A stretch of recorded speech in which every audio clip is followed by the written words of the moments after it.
Getting started in Sage Payroll.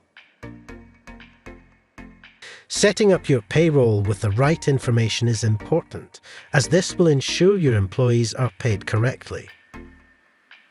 In this video, we'll explain all three setup options.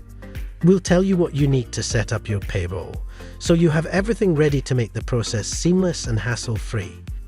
We'll provide you with further help and where to find a video and step-by-step instructions for each of the individual setup options. There are three ways to set up. Which one you use will depend on your circumstances. There's manually enter employees, import existing employees, and set up a new payroll. Let's look at each of the options in more detail. Manually enter employees should be used if you want to transfer your employees from another payroll software part way through the tax year. You'll set up your employees manually using this option, including entering their year-to-date values from your previous payroll software. You should migrate your payroll at the very start of the P32 reporting month or quarter.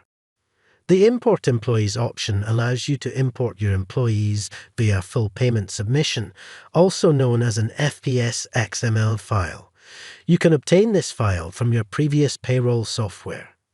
Choose this option if you have access to the FPS XML file and you're migrating either partway through the tax year or at the start of the tax year. When you import an FPS, your employee records are imported.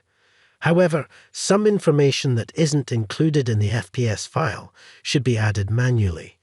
If you are migrating partway through the tax year, this will include their year-to-date values. When importing at the start of the tax year, you can choose to import the employee information only without their year-to-date values. Remember, if you are importing your employees partway through the tax year, you should migrate at the very start of a P32 reporting month or quarter. You should choose New Company if you are a brand new company, having never used a payroll software for your employees, or if you are an existing company and you want to manually migrate your employees from another payroll software at the very start of the tax year. You'll set up your employees manually using this option. If you would like step-by-step instructions and a video demonstration for any of these setup options, please click here. Let's now look at what you'll need to set up your payroll. First, we'll look at employer details. You can access these details in Settings and then Payroll Settings. You'll need your employer PAYE, reference and accounts office reference. If available, enter your corporation tax reference here. You can check or enter your HMRC reporting frequency here. This is how often you will pay and produce your P32 report. The P32 report tells you how much you owe. You'll also need the payment method, which can be entered or checked here.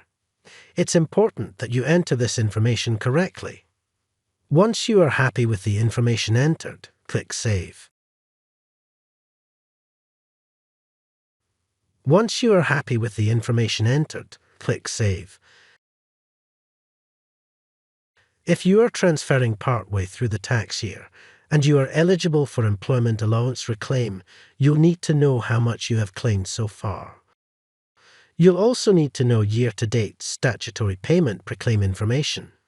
These details are entered as part of the setup process. In time for your first pay run, you will need your user ID and password for the PAYE online services. If you are a new business and you don't have this yet, please contact HMRC. This information is entered when you process your first pay run, not in the settings area. Let's look at the employee information you'll need. First, you'll need their personal details, including their full name, their address and date of birth. You will also need their national insurance number. If you're an existing company, you'll be asked to enter the existing employee tax codes too. If you're transferring partway through the tax year, you'll need the employee pay-to-date, tax and national insurance values. If you've been processing your employees in a different payroll software and you have access to their RTI payroll ID, this should be transferred to Sage Payroll too. If you're unsure, please contact your current payroll provider for help obtaining these numbers. If applicable, you will need employee P45 or starter checklist information. Pension details. To set up your pension, you'll need your original staging date and your pension provider information, including any references, groups, and payment sources. It's important that you know pension details, such as the calculation basis and whether the deduction is before or after tax. You'll also need the employee and employer contribution details, for example, the percentage you are deducting. If you are unsure how the pension should be set up, you can get this information from your provider. Alternatively, you can check your previous payroll software. Further help. You can access our Help Center at any time by clicking the question mark icon here or clicking Help at the top of the screen. There's a variety of training courses on Sage University. If you'd like to learn more, please visit sageu.com. You have now learned about the setup options, and you are ready to set up your payroll.